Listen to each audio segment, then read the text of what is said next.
Welcome back to my front yard. I thought I'd show you around for two reasons. One is that it's February, and in Melbourne in February there's lots that needs to be planted, so we'll have a quick look at that. And the other thing is I've had people asking about and commenting on the use of trellis and other bits and pieces to grow plants vertically, so I thought we'd talk a bit about that as well. So in front of me here is one example of growing stuff vertically, and it's very common that people grow tomatoes with a structure around them, whether it be a stake or two stakes or a cage. Anyway, this is a cage that's come from a building site, so these are used in very long lengths to reinforce concrete. But what I've been able to do is ask from some building sites for them to give me offcuts, and so that's worked really well for the tomatoes. The other thing that has worked really well is there's pumpkins that are growing up here. Not sure if you can see them. There's an example of one there. I'll show another example in a while, but that's an obelisk that's made out of recycled hardwood tree stakes. And so a little bit of carpentry involved in putting those together, but they've been there for 3 years now, and so they're doing really well. And the other thing that goes really well on those is snow peas during the winter. Over here, you can see some more examples of some pumpkins that are growing up on another obelisk. But sometimes you don't have to make anything to grow stuff vertically. On the other side of the garden here, you can see there's an old tree. It's grows chestnuts on it, but it's also got pumpkins that we grew up in, so we use the tree as trellis. You can see there's a couple of pumpkins hanging off this side of the tree.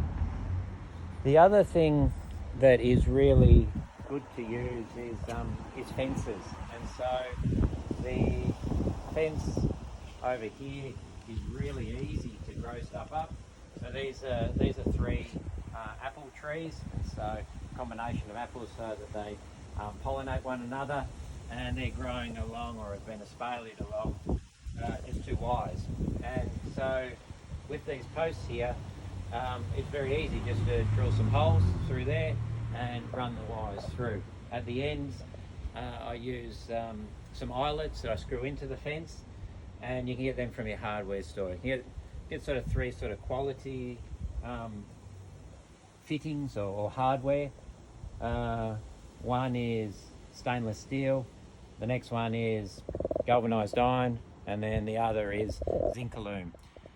Zinc aluminum is probably good enough, and stainless steel is excessive and too expensive, and so typically I would use fittings that are galvanized iron. They're cheap and they last well, perform well. On the other side of the yard,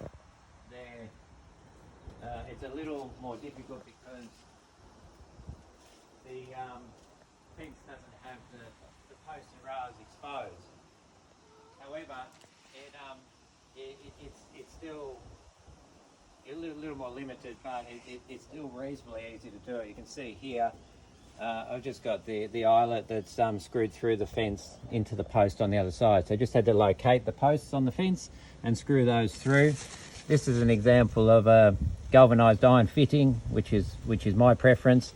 I actually couldn't find an eyelet that was galvanized iron, so that's a slightly inferior product, which is just a zinc aluminum product. The other thing I mentioned was in February in Melbourne, lots of planting at the moment. Lots of seeds need to be sown. So you can see over here, this is what's going in today. There's spring onions, leeks, beetroot, cauliflower, Brussels sprouts, carrots, silver beet, and this is the last opportunity to get corn in. It needs to go in February, otherwise it's too late for the corn. Something else that I'd maybe just point out is the sweet potato. So this isn't trellis, but I guess it's another example of growing vertically to some extent, and that is that we had this fountain in the front yard that we converted into garden bed, I guess, and sweet potato is doing really well in there. on the next level up here, there's peanuts growing. The peanuts were successful last year, so optimistic about those again. They should probably be growing 1,000 or 2,000 kilometres north of here, but they're doing quite well in Melbourne. Maybe they're helped a bit because they're sitting in a cast iron dish, and so that absorbs some heat and keeps the soil a little bit warmer. I think that's all I want to tell you about today. Hopefully some of that's interesting and helpful, and look forward to seeing you again soon. Thanks for coming to have a look at the garden.